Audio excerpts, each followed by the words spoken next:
Vikas Pota. The reason why we're organizing this global showcase for World Education Week is we believe that schools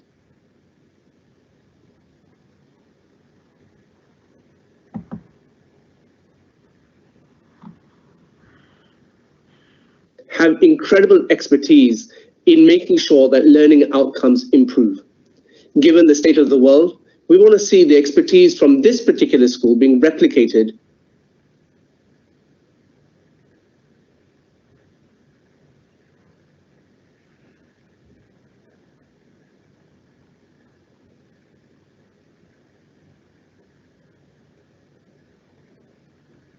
in schools all over our planet so that the world becomes better for everyone.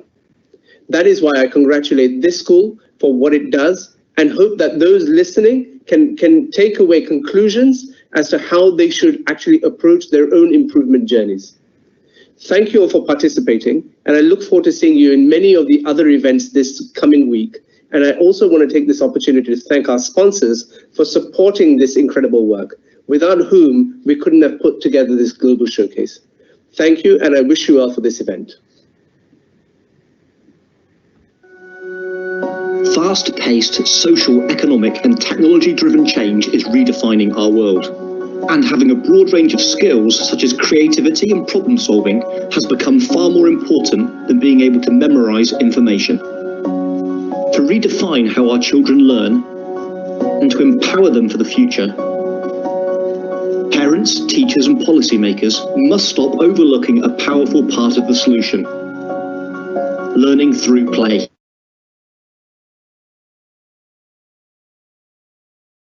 Play is the rocket fuel of child development, and there is a growing body of evidence to support that play is fundamental for children's positive growth and well-being over time. It is also an essential way to foster the skills required to thrive in today's world. The LEGO Foundation aims to build a future in which learning through play empowers children to become creative, engaged, lifelong learners. To do so, we work with a range of partners around the world to change the hearts and minds of all of those who influence children's lives through our programs, research, and advocacy, so they can all embrace the transformative power of play. Examples of what we do include making sure that caregivers, practitioners, and policymakers understand the importance of play, investigating, testing, and scaling new ways to bring play-based learning into homes and schools, using play to help millions of the world's most vulnerable children cope with adverse childhood experiences and toxic stress, or conducting research with some of the world's leading research institutions. Please visit our website and follow us on social media to learn more.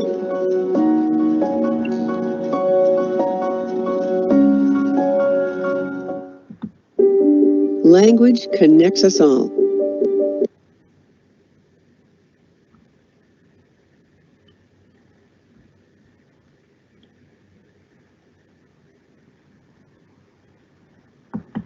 It's how friendships are formed, ideas are shared, and lessons are learned.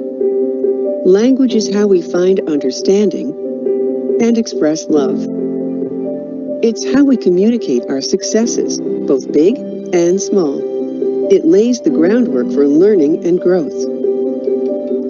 And for an increasingly diverse student population, it can be the key to achievement in school and beyond. That's why Rosetta Stone Education is dedicated to language and literacy. We offer solutions designed to support teachers and their emergent bilingual students, recognizing and celebrating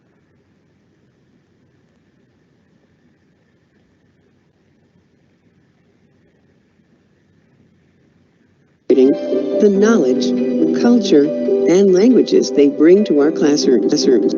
Our products are founded on the adaptive blended learning model for individual needs, continuous progress monitoring for better learning outcomes, and culturally responsive pedagogies for more inclusive classrooms. With solutions aligned with proficiency standards, we support language learning while exploring academic subject areas, paving the way to better outcomes. Because for all of us, language is everything.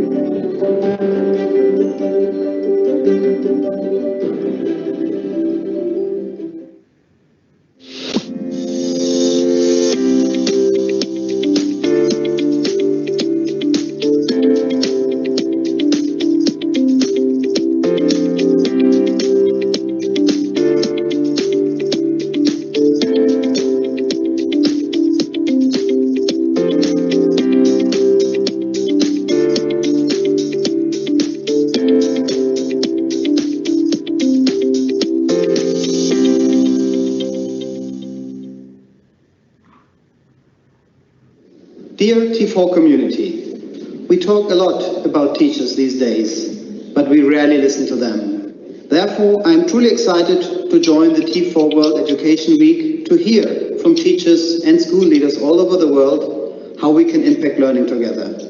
I am particularly looking forward to the global showcase. 100 schools sharing their expertise and best practices, I believe, will be a huge motivation for other schools around the globe. I'm equally impressed by the T4 Solutions Challenge, its finalists and their solutions to real-world issues in education. This gives me hope that we can, together, turn around education globally. The Jacobs Foundation is a proud supporter of the T4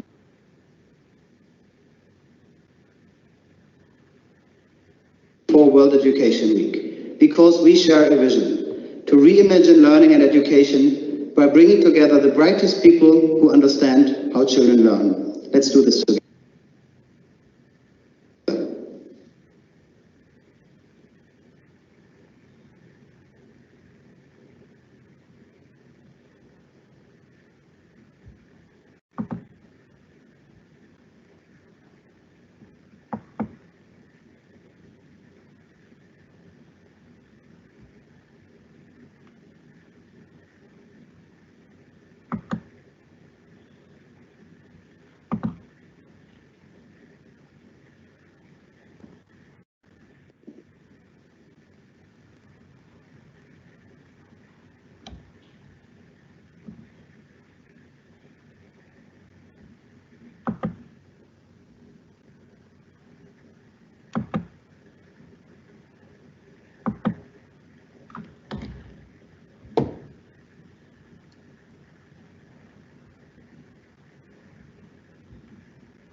Hi everyone, good morning, good afternoon, and perhaps good evening as well, depending on where you are. And thank you for joining us today.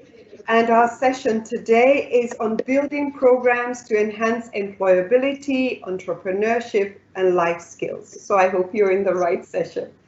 My name is Nika D'Souza, and I'm an education HR consultant and also the co-founder for Teach for Nigeria. So we welcome you here today and thank you for joining us. We have one panelist today as well as a student that's going to join us today. So based on the topic for today, we will be talking about arts-related education. So essentially around dance, around music, drama, and just building the creativity skills of our children. On the panel today, we have Oluwaseyi Oluyole, who is the founder, and we would like to share one of her videos with you now to set the tone for this session. So welcome again. So over to you to play the video, please.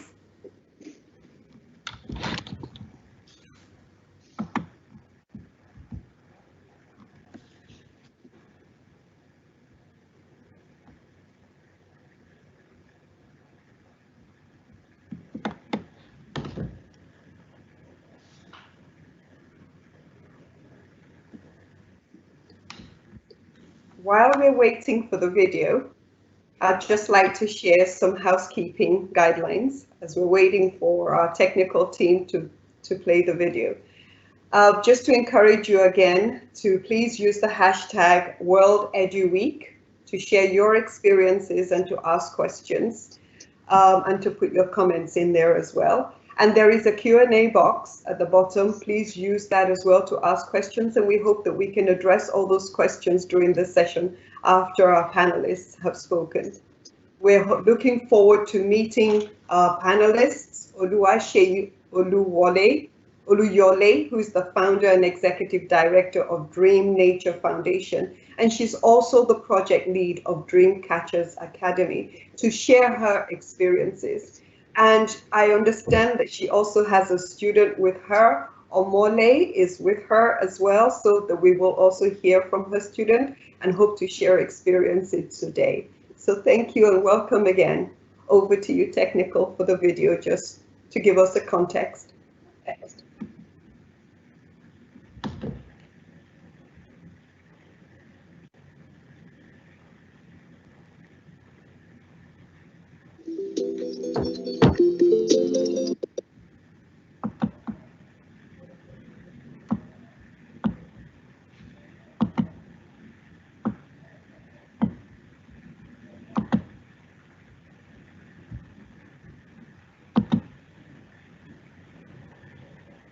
Okay, I think perhaps we should just move on if the video is not playing.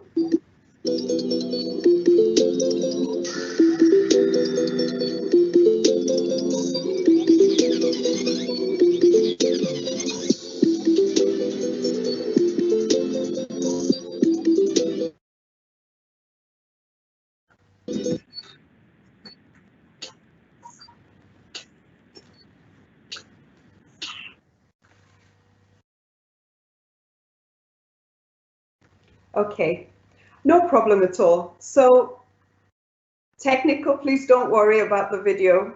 We can always play that later. Can we have Sheyi? Sheyi, are you with us here?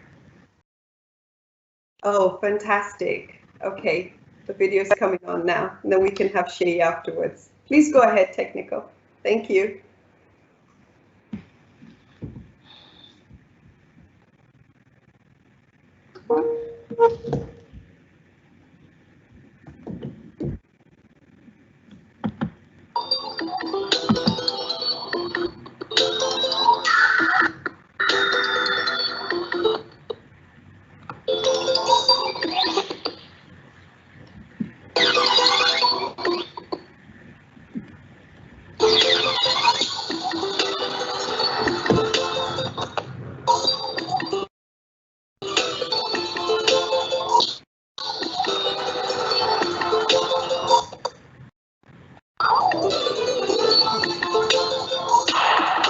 My family went through some financial issues that had us sleeping on the street a few times, and finally when we found someone that was going to help us, we were sleeping in their car garage for about a year. Somewhere around this time, I realized that whenever I was feeling sad or down, once I could listen to music and dance, I always felt better.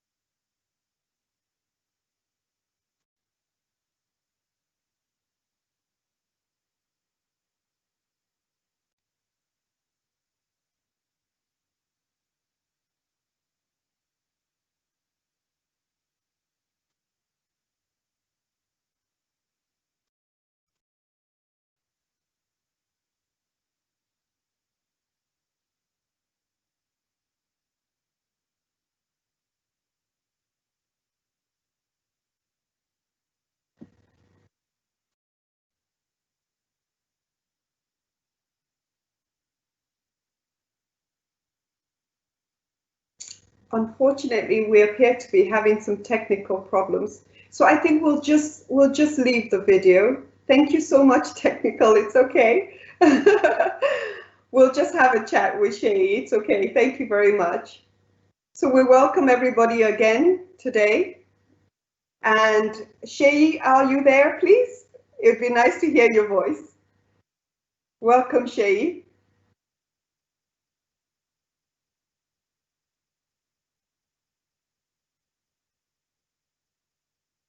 The challenges of technology. Wow.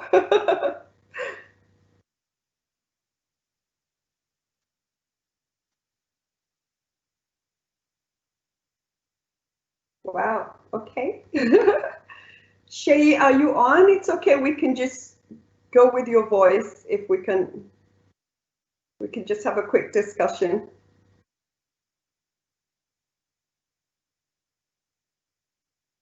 Unfortunately, we don't seem to be able to hear both. Now mute my audio. Hi, Sheyi. Can you hear me okay now? Hello, my name is Sheyi. Hi, Shayi. Can you hear me okay? Hello? Yes, Shayi, can you hear me okay? The challenges of internet. I can hear you briefly, and I believe the attendees also could hear you. We can hear you. Hi, Shayi.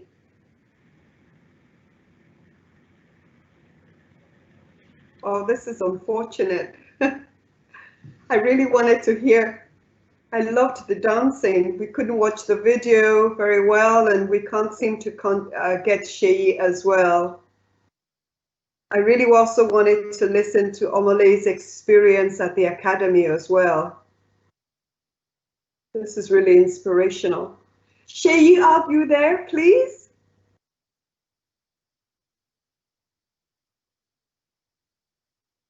Unfortunately, it looks like we don't have Shayi as well.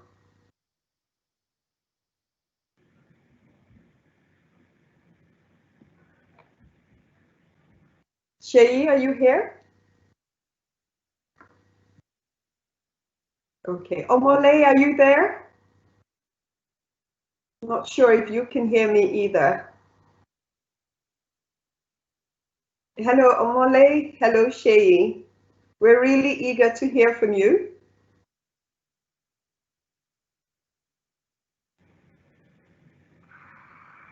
Okay, what should I say? Okay, technical, we can hear you in the background. Could you please play the video or have Shayi on, please? My name is Sheyi Oliole. I'm the founder of the Dreamcatchers Academy, which is a free educational and performing arts academy for underserved girls.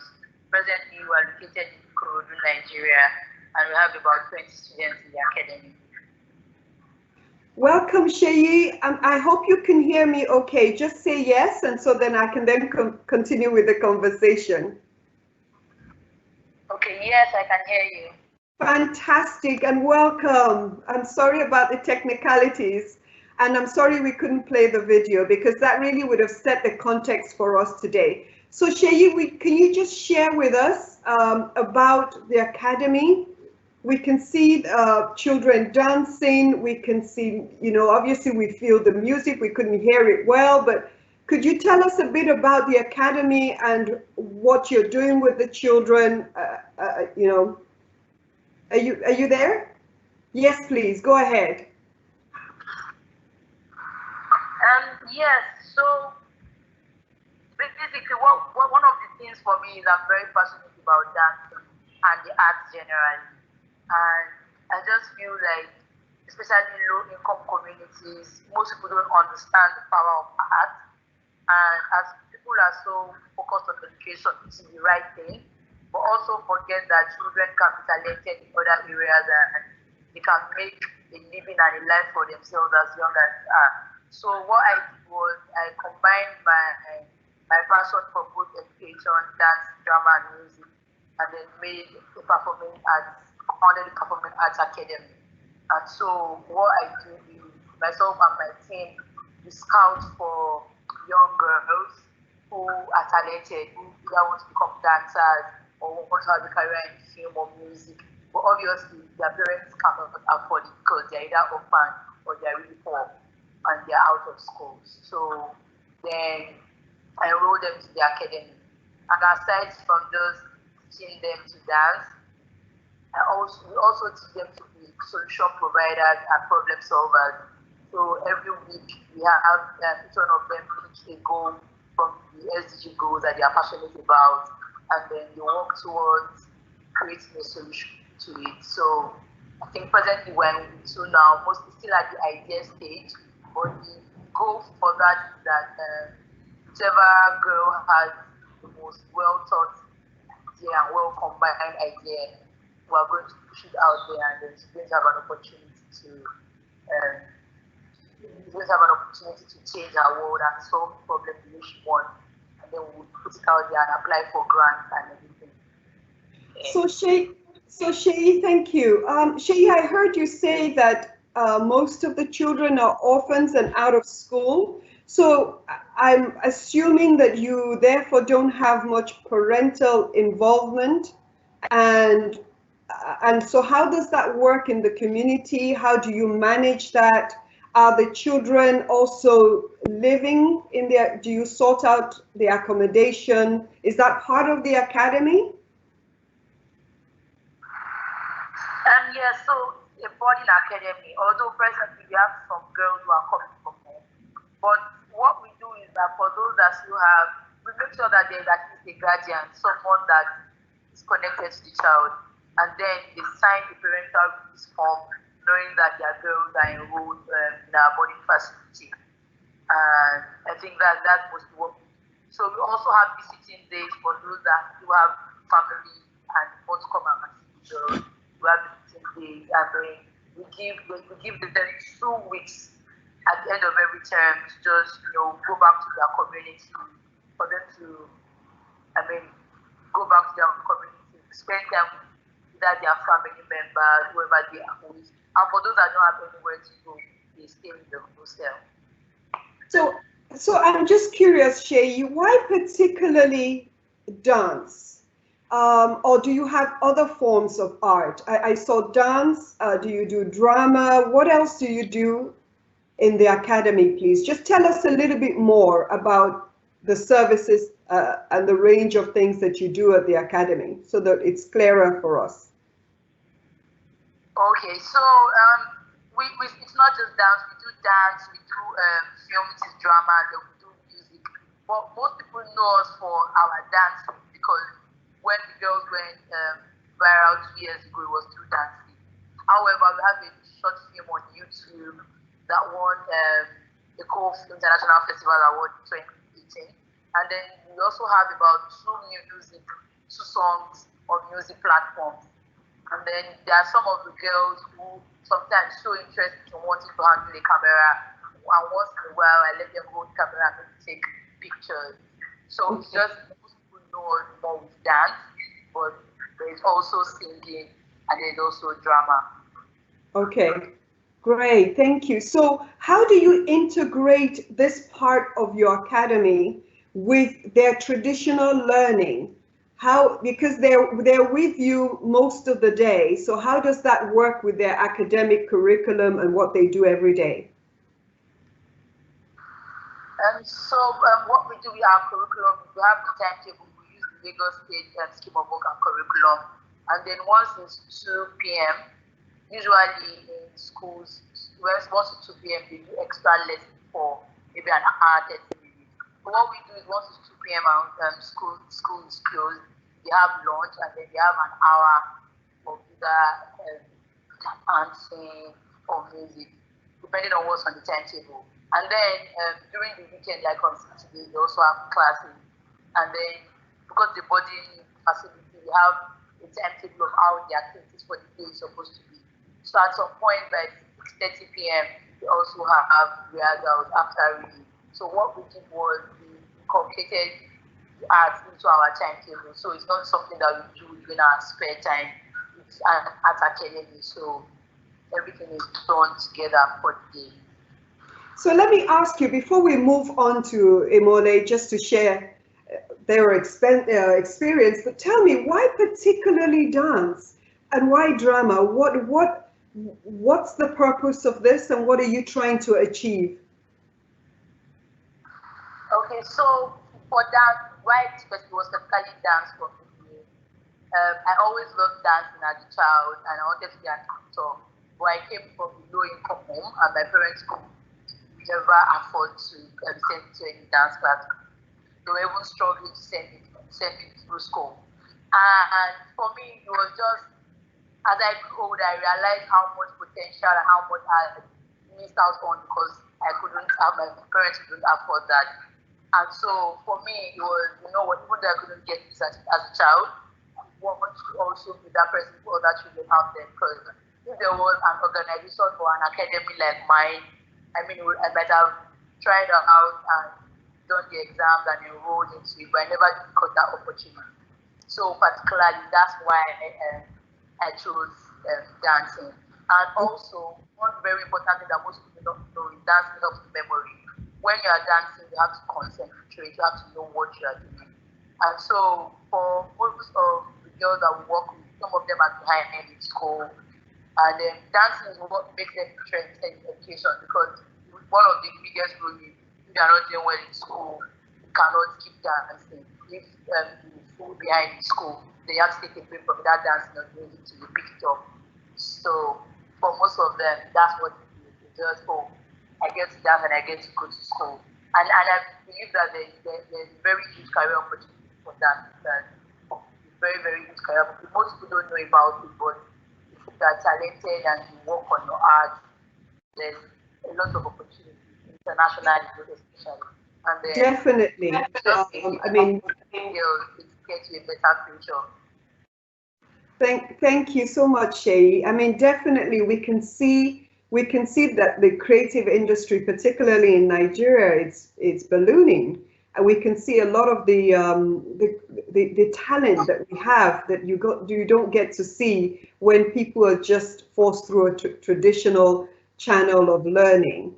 So I'm just curious, is Imole there with you? It would be really nice to hear. Is Imole there? Yes, Imole is here. Imole, can you introduce yourself and just tell us a bit about yourself? My name is Ashila Imole Ayo. Good day, everyone. My name is Ashila Imole Ayo. I'm here to present about how the Dreamcatchers Academy have helped me in my education and dancing. It has helped me now because before I used to speak bad English, but now I'm getting better in my English. And that helped me. I'm getting to be a solution provider. And she's teaching us the SDG goal. And the SDG goal is sustainable development goal. And there are some goals. They are zero hunger, good health and well-being, clean water and sanitation, quality education. And I choose good health and well-being. And now I'm trying to solve the problem. I'm going to go and give the glory. And she's adding more. She's like helping me to solve it. I'm going to do it. And she has helped me that because before I used to think that it's only when you grow up that you can become what you want to be. But you can be what you want to be when you are small or anytime you see. And the dancing, before I don't expect dancing serious. I don't used to take the dancing serious. I don't used to pay attention. I don't know that dancing can make someone better and take someone to a better place and make a better world.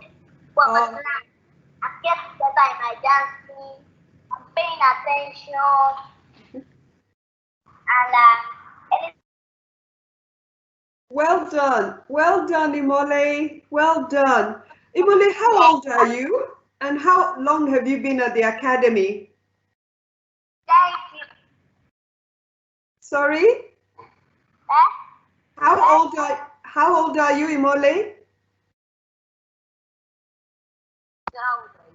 I'm 10 years old. You're 10 years old. Okay, and you've been at the academy for how long now? 5 years. You've been at the academy for 5 years. Well done. Okay. So what has been the hardest thing for you to do? Are you a good dancer, and how did you learn how to dance? Tell me about the technique you used. How did you learn how to dance, Imole? I learned how to dance when she's teaching us, and when we watch videos. Okay, when she's teaching you. Do you have a particular dance that you like? Yes. Okay, what is it, Imole? Share with us a bit.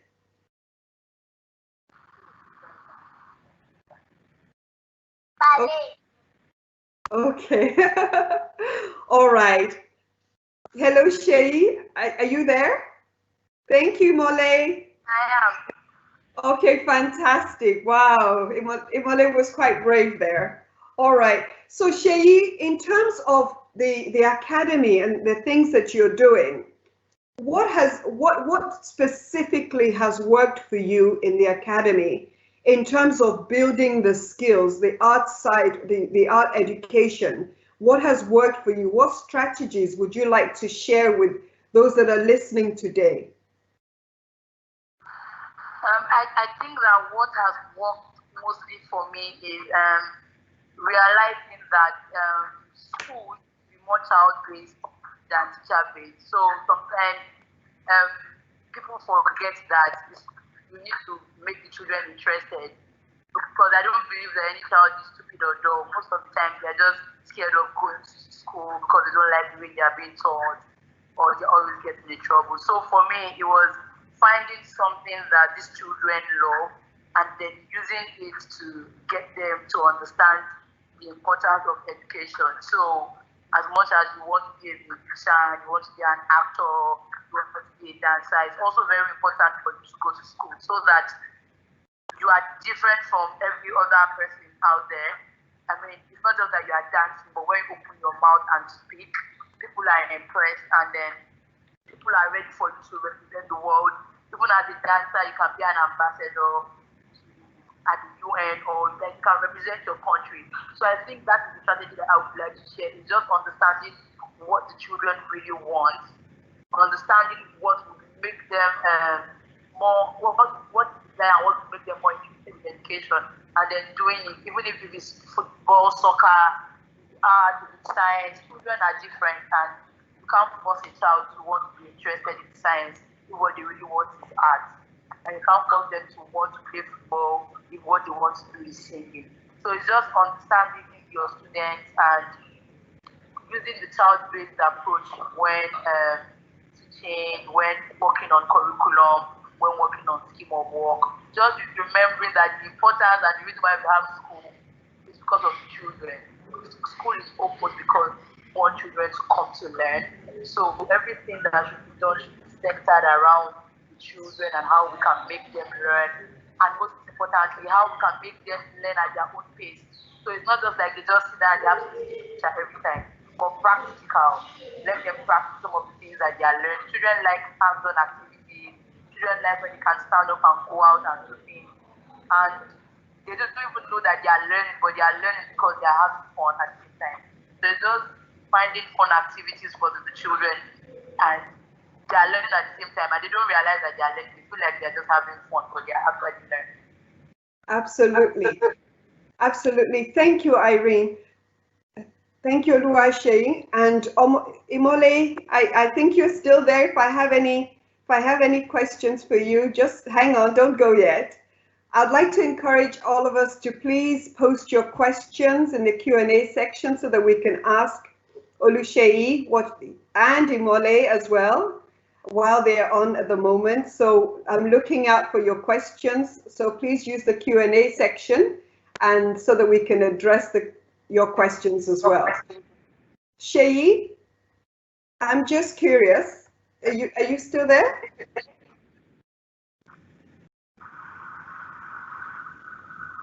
Hi, Sheyi. Yes, I didn't get that.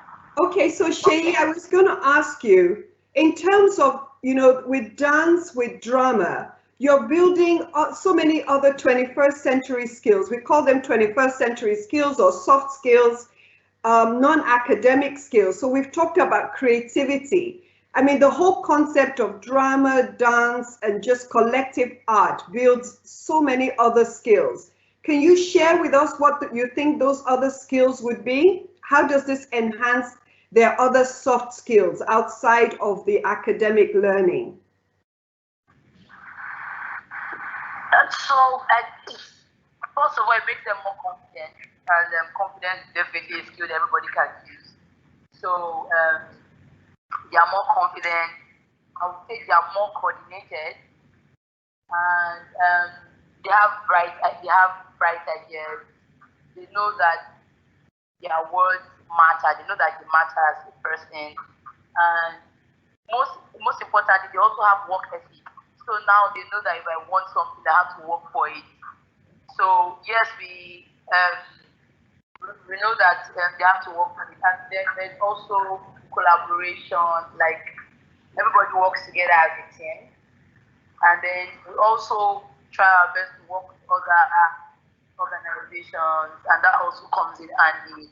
And then, for instance, there are some of the girls that some an organization has offered that once they are secondary school and they do well in the secondary school exams, they will give them an admission, a free scholarship into the university, and things like that are just one of the wonderful things that we have going on. So Shay, do you see any correlation between their academic work and also the, because they're learning all these other skills, and then they've got their academic work as well. Do you see any correlation? Do you see improvements? Is one helping the other? Yes. For instance, when you are dancing, you learn numbers. So when you are dancing, you learn with numbers, and so that's like mathematics. When you are acting, you have to remember your lines. That's tension, and then that goes into when they're in class. You have to remember just their lines for what teacher is teaching them, and then it's like everything just goes hand in hand, because also, like I mentioned earlier, that with dancing, they have to do retention. It increases your memory. Children have very short attention span, but because when they are dancing,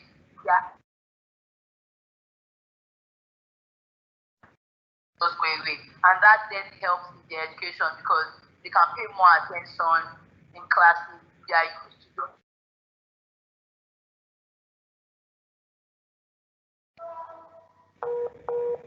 Speak English.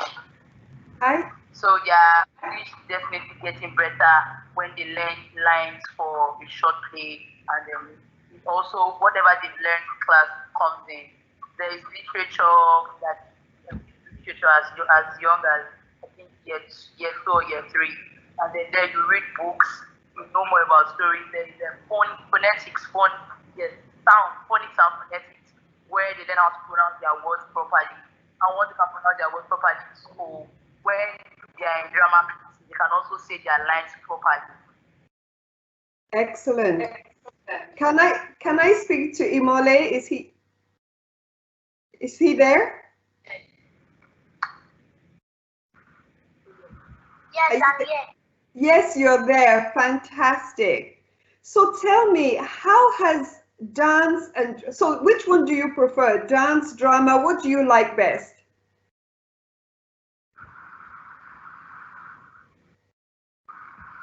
Drama. Drama.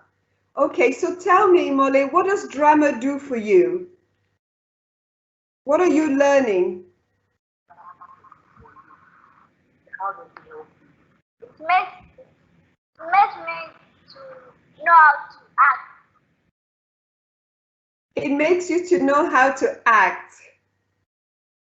Yes. Okay, do you have any favorite play or anything that you... And it also improves my English. And it also improves your English. Yes, it does. Well done. And how is your English? I can see that you speak quite well. Can you read and write well? Yes, ma'am. Yes, you can. Well done. Okay, so what do you like about being at the academy, Imole? Sorry, what did you say?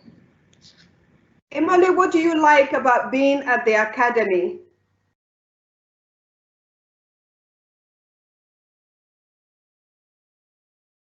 Do you like I like that I'm a part of Dreamcatchers, and it takes me to school. Okay, you like the fact that you're there and you can go to school. Yes, ma'am. Okay, so do you do other things like artwork? Do you paint? Do you draw? Yes, my draw. Okay, you draw. And do you like that too? Yes, ma'am. Okay. Shay, are you there? Yes, I am. So what are your plans for the academy now? It appears that you have children more at the primary school level. Is that correct? Yes, we have 3 students in junior secondary school. Or you have 3 students in the junior secondary school and the rest are in primary school? Yes. So how do you integrate them back into the formal school system? What we did was that as the girls got into junior secondary school, we used that as an opportunity to start a junior secondary school class. So we didn't take them. We did take them to formal school, but it wasn't working out because I think the girls began to go back home to cramming. There wasn't enough activity. They were not having fun in school. Like just felt like they were just going because they wanted to go. So once we tried that out for a term, then we just started secondary school classes. I see. Because there's one, so. Okay. So what are there any particular challenges that you're facing with regards to the academy? Because putting together arts education, drama, dance, music, arts, it's quite resource. It could be quite resource intensive, I think. But how are you managing that? I think that one of the biggest challenges that we always have are teachers. So because we're a non-profit, we have like a limit of how much we can pay, and then so it's difficult to sometimes get teachers at the standard that we want. So usually we have to maybe do training or wait a while to get teachers that we truly want, who are more particular about making sure the children learn. And then I think that also the miscommunication. We have a student who comes from home presently and who has to suffer verbal abuse from her stepfather because he believes that dance is not good and that she's destroying her future. So we've had to try and just speak to the girl as often as we can, just so she can understand that she's making the right choices for herself, and also speak to the mother. And one of the things that we do mostly to just keep things together is, first of all, we try our best to just keep the number of students that we admit to what we can handle, so that we don't have so many girls around and then nobody can learn anything. And then we make sure that in the classrooms there are no more than 10 students in a class. Okay. Yes. So do you get most of your funding? Tell us a bit about your funding. So how we get most of our funding, either through crowdfunding or our videos. So we put videos on social media and we ask artists who are trying to promote their music to hire the girls with services and they give proper remuneration. So, and then whenever there are events, although we've had this setback on that because of the pandemic, but before now, during Christmas, we would have invites for the girls to come and dance at events, and then the remuneration from that is what we use to the needs of the academy. So far, what we do mostly is just crowdfunding on GoFundMe. We have the Go, and then we have quite a number of following on social media, and so we just keep asking people. And then one of the things that we're planning is an online event where we can put up a show on Zoom and then ask people to pay to watch the kids perform, and then that also will go to sustain the academy. So how old is the academy now, Shay? 6 years. 6 years, okay. A question has come in, Shay, for you. It says, how are you changing the mindset of stakeholders, in other words, family and the community, to accept the integration of dance and academics? Because just as the example you gave earlier, it's not easy for parents traditionally to accept dance as a form of learning. So how are you able to change the mindsets of the parents and the community? Okay, so I think that so far one of the biggest things that has worked for us, that has made things a bit to be clear, is there has been a number of viral sensations, children going viral, getting scholarship opportunities, traveling out of Nigeria because they were doing the arts. And then one thing about everybody, and especially low-income communities, is that as much as they feel like when they say that they are not interested in that, not because they wish that it's because they want the best and they feel like it's not the best. So what we do is we just explain to them that, so see, look at what is happening here, what is happening here. And then some of them are open to it, some of them are still not open to it, and then we just have to like leave them alone and try to talk to them. But I think in February we had some of our girls go to London, although the trip was cut short because of the pandemic. But when that happened, they had more parents that were interested, even though they were only doing it because of what they thought that would happen. But gradually, they are beginning to realize that, okay, this thing that I feel like is wrong is actually not that wrong. This thing that I feel like is going to make my child a prostitute, because that's what most of them think, that my child starts dancing, she becomes a prostitute. They realize that there is more to it. So she can actually go to school and get a scholarship, and she can finally leave Lagos State. I remember when Mole actually went for a girls' conference last year in Abuja, and her sister heard, and everybody from her side kept on calling me to confirm that she was truly in Abuja and then she truly entered an airplane. And so what now happens is that her father has become very influential in the community.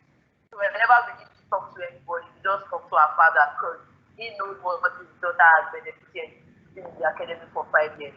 So we just use him as our spokesperson in the community. And I think that's also another thing that helps.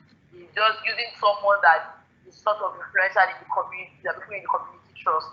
When you use someone like that, parents and stakeholders are more open to it. It doesn't feel so foreign anymore if they are seeing success from someone from their community. Well done. Wow, that's quite a bit of hurdles to get over there. So I encourage you to continue, and we can tell that Imole also is improving significantly. That's fantastic. Well done, Shay.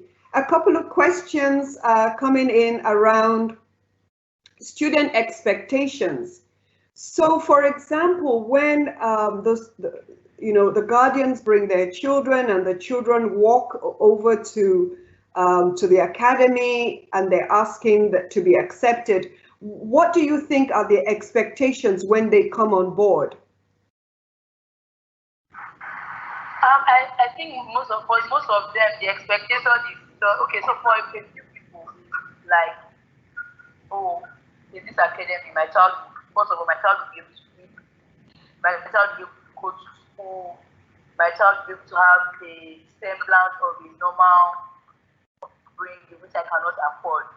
So for some of them, I think that's just the expectation. And for some, really, it's just like, I heard that they went to London last year, so let me bring my child, maybe my child will go to London. So what we do is that at the beginning, first of all, before we enroll any student, they have to write exam and then have at least 70%. And then we just let the parents know that, you know what, it's not automatic. We're only doing our best here, and these are the things that are in store for your child, if your child focuses, and then like basically they have the world at their hands. That's one of my biggest goals and vision. They don't give this girl a ticket to a better world. And that's what I just say to them, that in this academy, your child actually has the opportunity to become a leader, to change their world if they can focus. And that's one of the reasons why we have the visiting day. So every time the parents come, we're just like, just talk to your child, And yeah, I think that for most parents, all their expectations are different. For some, it's just because some of them are homeless. So for some, it's just I think my child has somewhere to be, and while I can go and look for something else to do with myself. For some, it's my child can go to school, and for some, it's oh, I want my child to be great, even though me, I'm not able to make anything out of my life. I want my child to make something out of my life. Thank you, Shay. So Shay, if you could add on, because I heard you talk about dance. Imole mentioned that they were having art as well and drama. I mean, if you could add on other sort of creative education, what would it be, and what are your plans? I think that what I would add would be what's called creative, the drawing. I don't know what it's called, art, the painting. Yes. Yes, painting. Those that really draw really nice pictures. So yeah, I think that one thing that I would add is painting. Probably I don't know if sports has anything to do with painting, sculpture, and maybe some sports, because I feel like there are girls that just have that strength. For me, for instance, when I was looking to make just of me that I had like body of a boy, because my body was just always toned, and I had the body of an athlete. So I think that maybe some form of athleticism, maybe tennis or football, and definitely painting and sculpture. So thank you for the question that's just come in. So Shay, there's a question about how do you select your students, the students that are coming into the academy? How do you select them? What's your criteria of selection? Okay, so because it's a free academy, and then we still have to give preference to those that work with us. First of all, our age group is between 5 to 10, and that's because at that age, they are still at the plasticity level. You have to talk to them, you have to get them to behave. So our age criteria is from 6 to 10. Secondly, we do a background check on the family.